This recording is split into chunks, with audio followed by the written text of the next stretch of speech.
Tec Sounds presents EduTrends.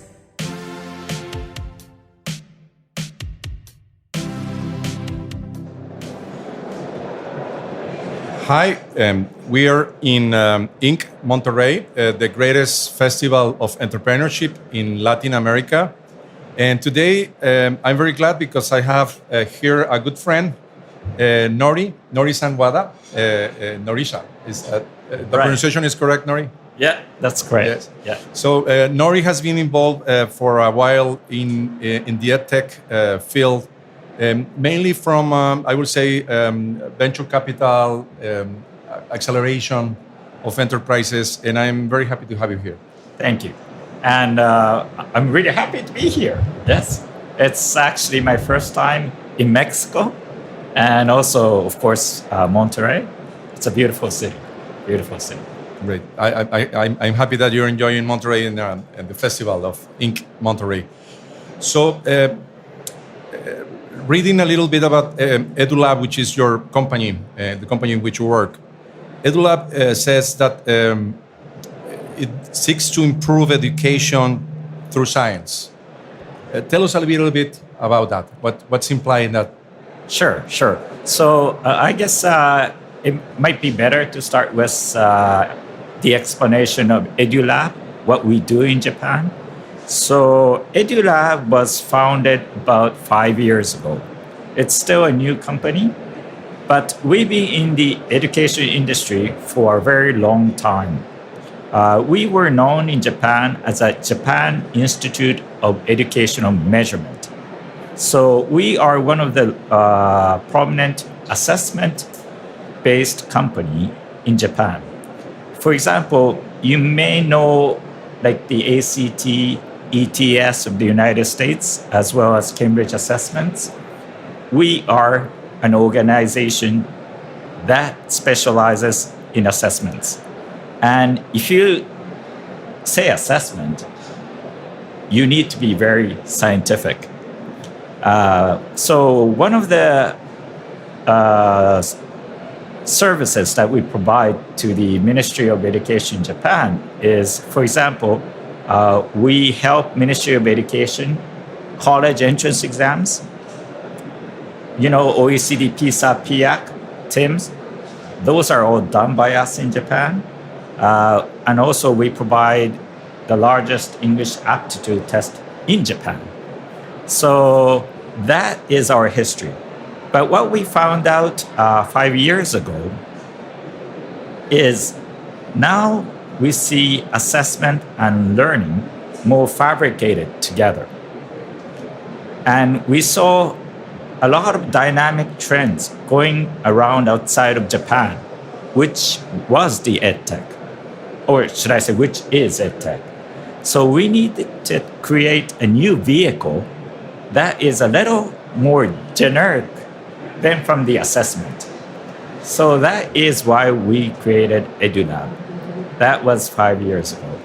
And EduLab's mission is, of course, we look at assessments, we look at solutions that will enhance assessments and learning, as well as we go outside from Japan to look for trends, what's going around outside of Japan.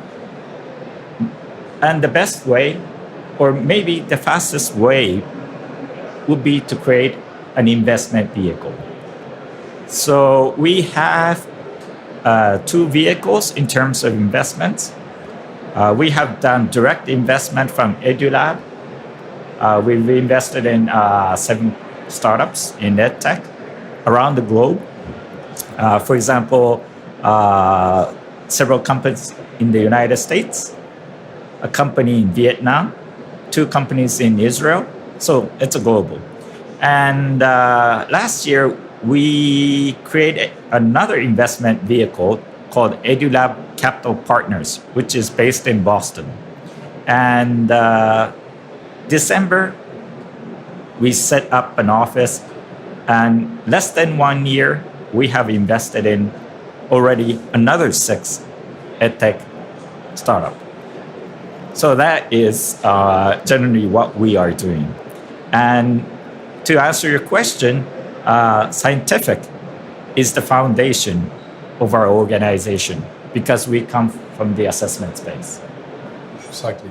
So that means that when you look at a startup, you look at if they're founded by, informed by research, that they can demonstrate that they work.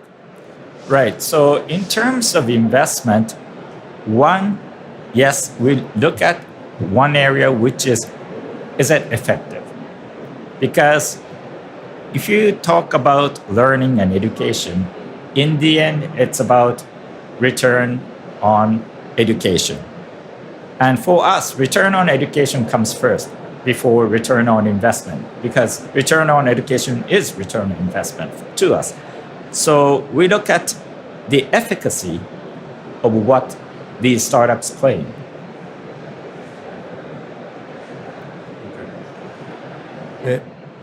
And of course, should I go not only efficacy, but of course, the scalability.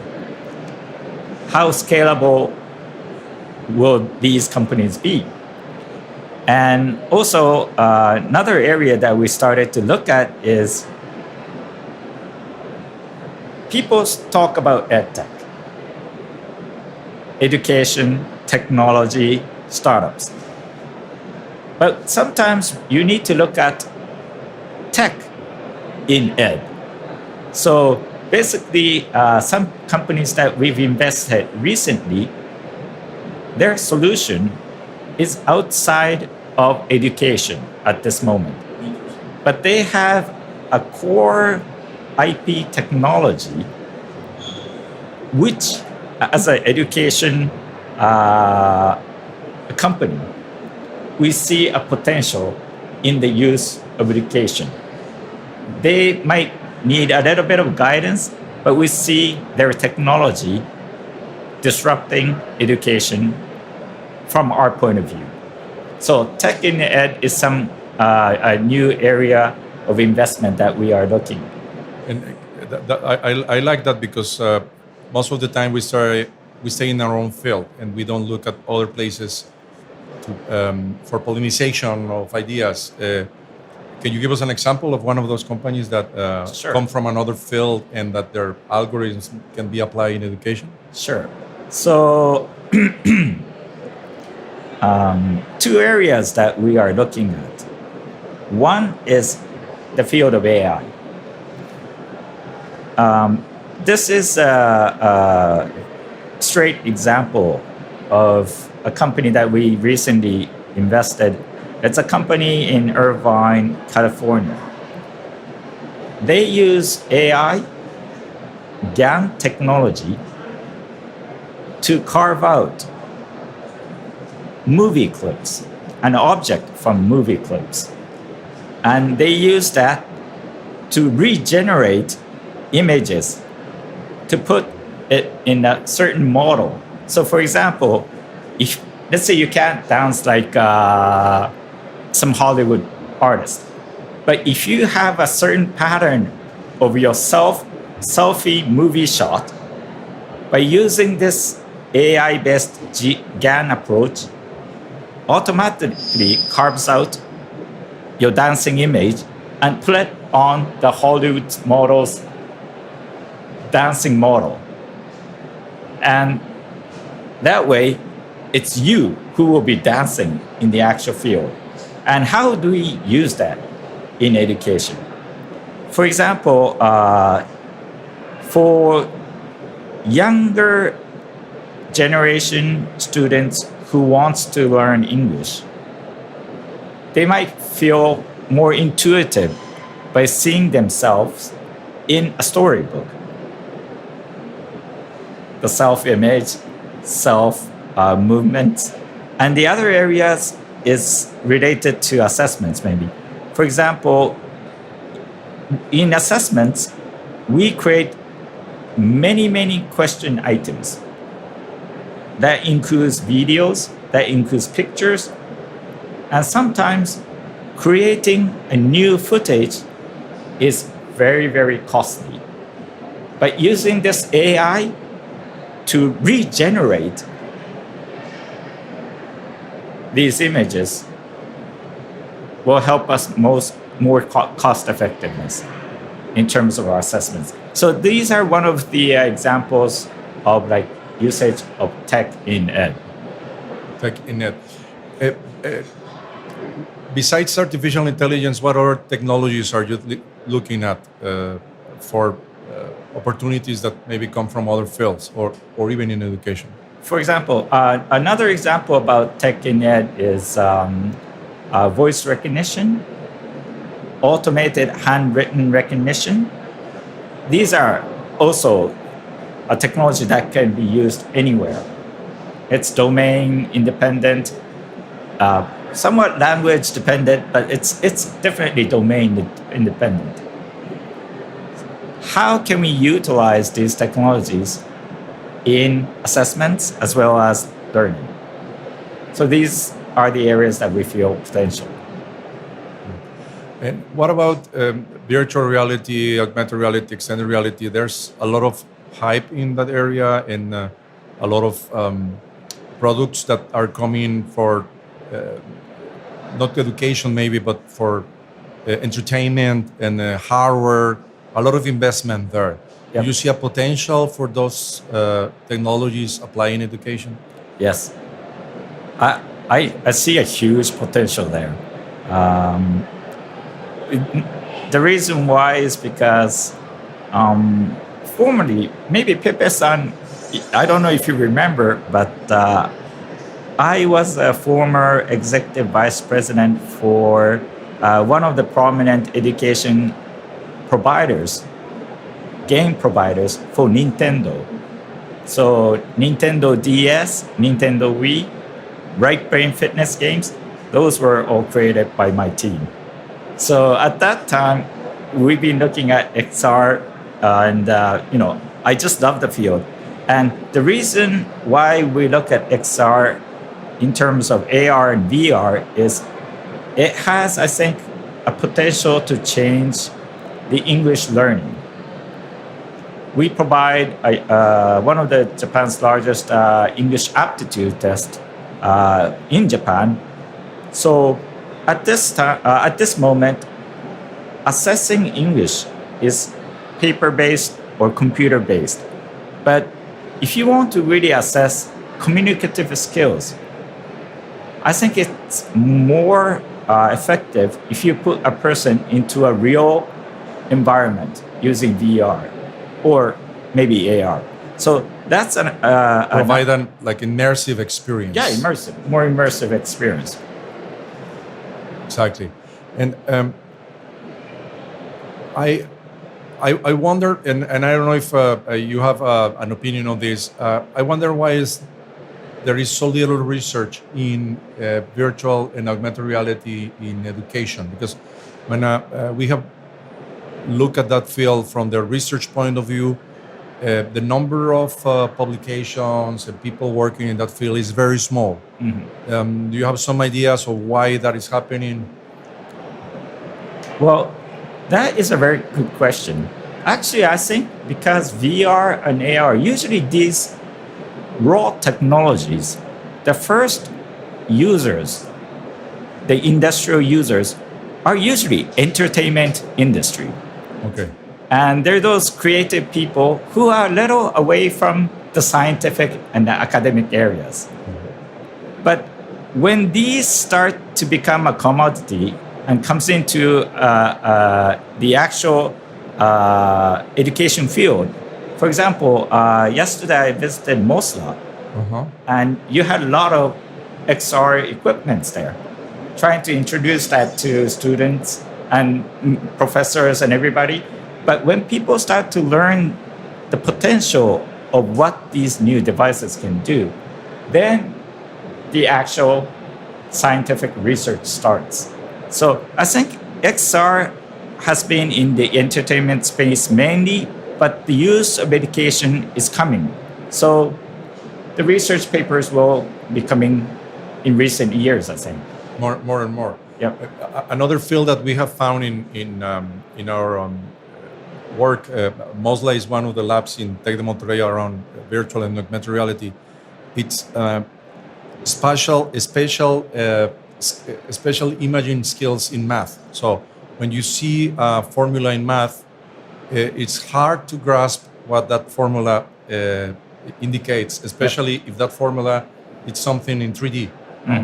So we have had very huge gains in skills for spatial reasoning or spatial work of students using augmented and virtual reality, for instance. Also 3D, for example. So I think we need to do more research in those areas. Definitely. And from the investment perspective into XR is I'm looking for a possibility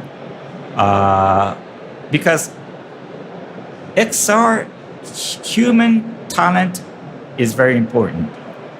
If you look at game industry in the past, there's a famous keyword called Atari shock. Atari was a very famous hardware that came out. But so a lot of people made softwares. Some were very good, some were very, not so good. Right. But in the end, what these not so good games did was they destroyed the whole Atari hardware industry. So the human talent who understands the potential of the hardware and the technology and apply that to education and learning, that is another area that needs investment. So we are looking at a very creative and effective program that would teach new employees coming into this industry. So in the short period of time, leverage their skills to become a good XR creators. Now that you were also a former Nintendo manager in behind the work of several games related also to learning. What do you think of the potential of gamification in education? Actually, I've been teaching gamification at Kyoto University in the medical department in a postdoc program. Gamification, I think, has a huge power in terms of delivering a content more immersive and more fun way, engaging way. For example, if you look at assessment space, maybe sometimes, not sometimes, maybe by using gamification approach, let me go back. Everybody thinks assessment tests is a burden. But actually, assessment and tests could be fun if you apply it in a gamification way, put an environment in a very intuitive and immersive way and fun way. For example, using VR, that's a total game changer. So I think gamification has a huge opportunity in delivering the content. Yes.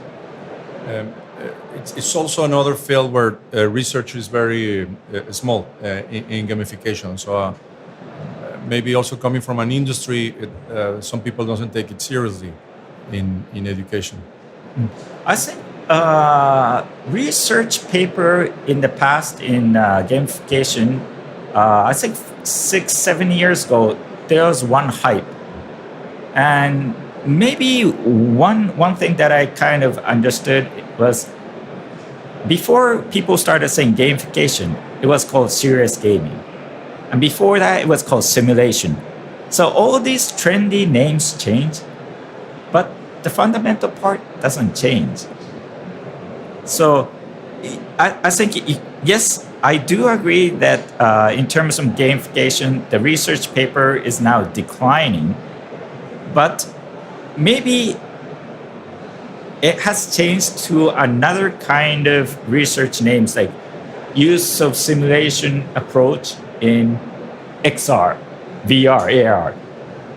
But I would say the fundamental part, most of them are the same. It's just like the specification kind of changed. Okay. Is it the hype word is changing? Yeah, hype word is changed. For example, maybe in 3-5 years, we will not be just hearing EduTech. It might be some new, I don't know, a new word. Like learning text or something like that. No? Yeah. For example. Yeah.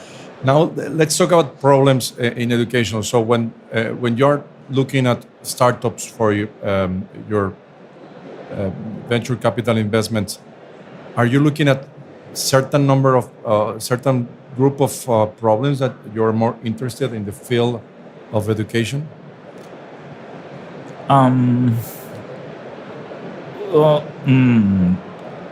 Yes. So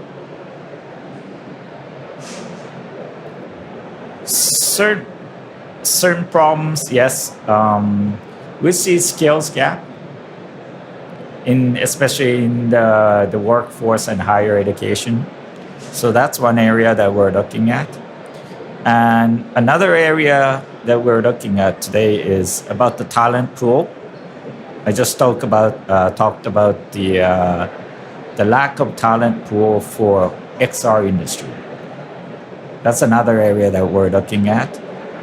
And in terms of problems, we're looking at a gap between learning and assessment. How do we bridge those gaps? Sometimes technology, sometimes gaming. So that's another area that we're looking at. And yes. It makes a lot of sense when you talk about skills gap and retraining or work readiness of the workforce, because all the changes that come that will imply retraining a lot of people. And also when you talk about learning and assessment, I think I'm not an expert in games, but some games when you have to save the princess, for that you have to find a sword, and to find a sword you have to speak a new language to talk to a witch or whatever. So that implies that at the same time you're being assessed, you're learning. Is sort of that you're thinking, or what kind of things are you thinking on mixing learning and assessment? Well, so in terms of learning and assessment, more fabricated means two ways. One is like what you just explained. To me, that's an ideal situation. Second is, in old days, we used to think of assessment as a summative assessment.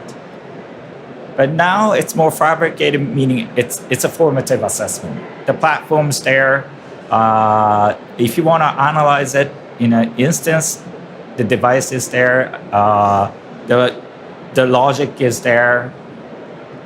It's just like, how do we gather all these data and analyze it in an efficient way and use that to make your program better? So these areas, not only one technology can solve. There's going to be a multiple technology that will enable this. And not only technology, maybe experience. So all the necessary components, the human talent to analyze this, what are the devices out there that would gather information? What are some of the logics out there that's proven to be effective in this space? That is all our target as an investment. So understood, is more a focus on formative assessment than summative assessment. Right, Okay. right. So we are arriving to the end of our podcast today, and I wanted to challenge you to think in 10 years, like in 2030. How do you think people will learn in 2030? You can pick a scenario, whatever you want, lifelong learning, higher education, K-12, and talk about not only the technology part, but how the humans interact in that year. Yeah. I would say definitely how people will learn, especially in the higher education, there's going to be more choices. There's going to be more choices. You can learn from remote places. Doesn't necessarily have to be a university or college program. It could be an open resource out there. So for the higher education, more choice. It's just, will these learners know what to choose and what's good for them? And that's going to be another skill for them.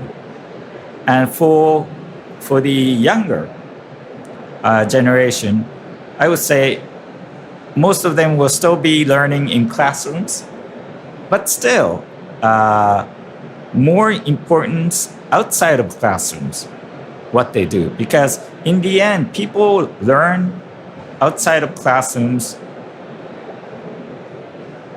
The time they use to learn outside of classroom is much larger than learning in classrooms.